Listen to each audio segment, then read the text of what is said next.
ये कहानी एक गांव की है जहां एक राहुल नाम का लड़का रह रहा था। राहुल के कोई दोस्त नहीं थे और हमेशा अकेला ही रहना पसंद करता था। वो जहां से भी गुजरा उसका कोई उसको देख कर उसका मजाक उड़ाता था। वो किसी को परेशान नहीं करता था, बस हमेशा अपने में ही खोया रहता था। उसको उसकी माँ कई बार बोलती थी कि बेटा, अभी तू छूटा है, जिंदगी बहुत लंबी है, ऐसे अकेले कब तक रहेगा। बाहर जा थोड़ा गम, पर वो किसी को दोस्त बना भी चाहे तो उसका कोई दोस्त नहीं बनता था।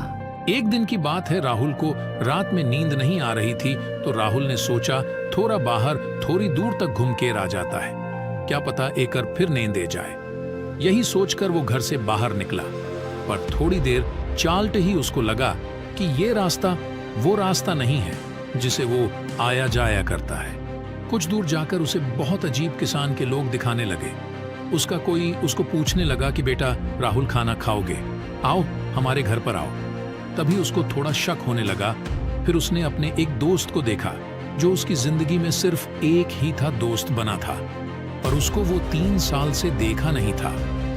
अनजान लोगों के बीच एक पुराना दोस्त देखते ही राहुल उसके पास भागता हुआ पहुंचा और पूछा, अरे दीपेश, तू कैसा है? कहाँ गायब हो गया था? तेरे बाद मेरा कोई एक भी दोस्त नहीं बना। दीपेश ने कोई जवाब नहीं दिया। राहुल के बार बार पूछने पर देश ने उसकी तरफ देखा और बोला, जब मैं तुझसे आखिरी बार मिला था तो तूने मुझे एक समंदर के किनारे छोड़ दिया था, तुझे याद है?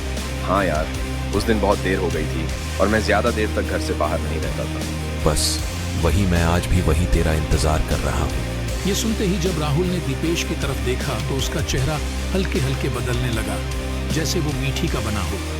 देखते ही देखते पास की चीज धुंधली होने लगी। राहुल ने फिर जब याद किया तो याद आया, आखिरी बार दीपेश और मैं दोनों समंदर के किनारे खेल रहे थे और दीपेश समंदर के अंदर थे।